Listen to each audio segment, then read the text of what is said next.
Hey everybody, so I'm working on this composition of the crucifixion scene, and this is right at the time when there was a period of darkness for about 3 hours, and we've got different figures in here. This would be John, this would be Mary, this is the fortunate criminal on the cross. He's going to be inclining his head towards Jesus here.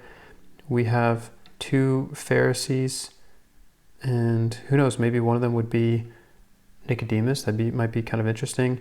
We've got a Roman soldier, another Roman soldier here, and they'll be gambling for some clothes around here. And then we've got the Roman centurion who will, after Jesus dies and the earthquake, he will recognize Jesus as Lord.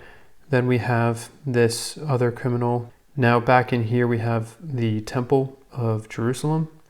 So there's a whole lot of things going on here, but the whole idea of the lighting, it was dark for 3 hours, and I'm imagining here that it was significantly dark. It wasn't just some clouds overhead that was rolling through, but that this was truly a great darkness that had came over, that the sun's light really did fail. I imagine that the Roman guards took out some torches. They did want this to be quite a public execution. There would be a city gate right over here.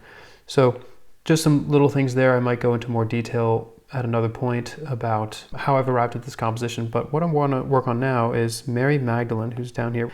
This could be another woman. There was quite a few that were there at the crucifixion. Some friends have suggested to me that Mary Magdalene could be at the foot of the cross, somewhere around here. She's often depicted in the different moments that we see her in the Bible where she is at Jesus's feet, either when she was about to be stoned or when she washed Jesus's feet. It's actually even debated whether it was her who did wash Jesus's feet. But in any case, she's going to be more at the foot of the cross. Maybe she'll be standing, maybe she'll be kind of laying down at the foot. I'm thinking that the Roman guards are not going to be too particular about what people are doing. Maybe there would be a Roman guard standing nearby to make sure that no one was really touching Jesus or trying to get him down. So I am thinking about that, would it be too close and too personal for her to be right there at the foot of the cross? Would the Roman guards have permitted that? Really trying to envision, how all this could have played out. So with that being said, I'm working on collecting reference images and just general inspiration for this of how to start depicting these characters. Usually what I'll do is get reference images by photographing models or even friends, putting them in clothing, getting the right lighting consistent, and then taking photographs with my camera. But I want to try playing around a little bit more with AI, with Midjourney specifically.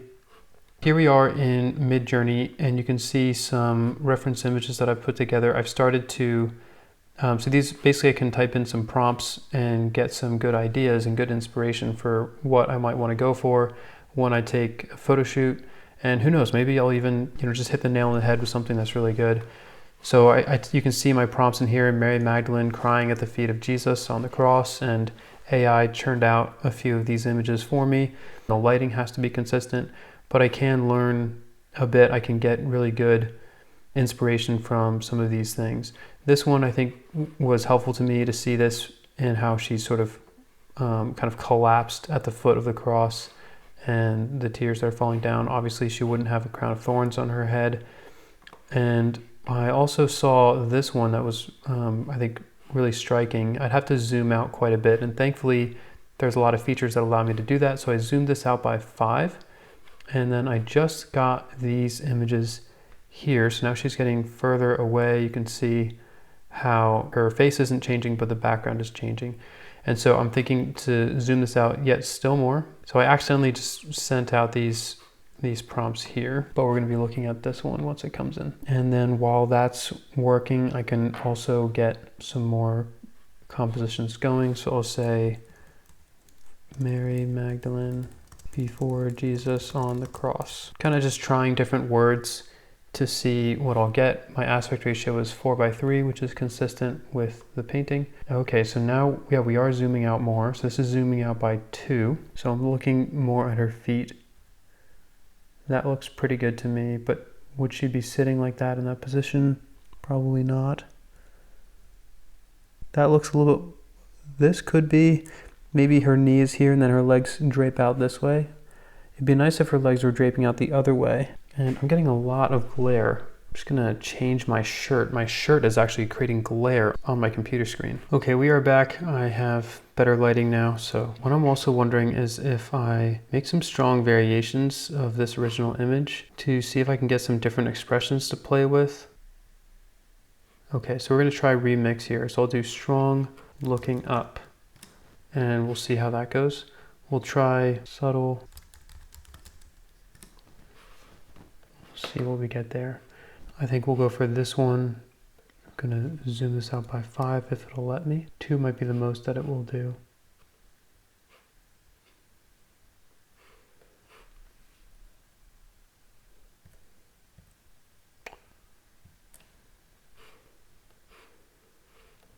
These ones are more subtle.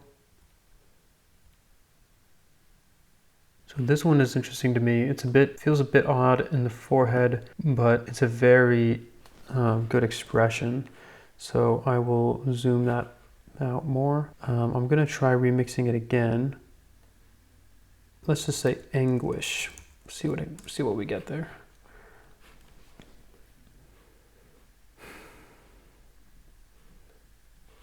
Now I've got to be careful about the perspective of some of these. So I'd have to flip this one around. This would be more consistent. I kind of like this lighting in general.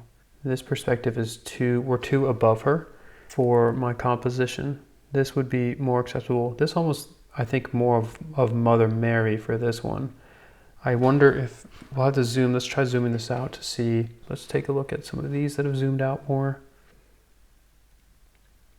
So I need her to kind of look up more, which I might be able to do on my own. And I feel like we're getting further and further away from reality. Sometimes the first prompt seems to give the strongest impression. Let's see what we've got here. That's pretty powerful. Just looking at these different ones here. Let's try zooming these out. So I think I like the shape of that. This one could start to indicate that she's sitting down or something. That would be interesting to see. So I will zoom out this one again as well as this one and just see what happens there. It's interesting to see how well this works even though there's so little information. Yeah, so this one is showing more of her body, though it doesn't necessarily do any favor. That might be kind of nice because she's kind of leaning forward in almost an awkward position. So I think I'll just download this one, see where that goes. We'll download this one as well.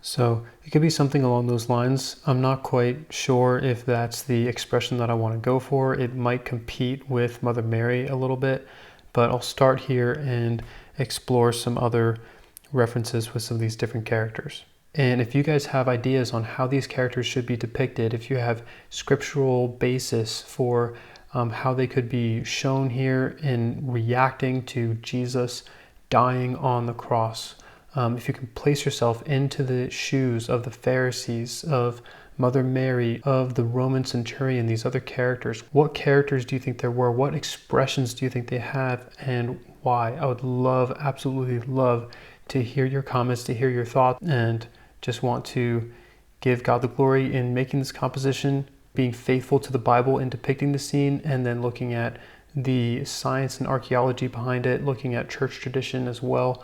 Yeah, would love to hear your guys' thoughts, so please share in the comments and let's make a beautiful composition together. All right, have a beautiful day.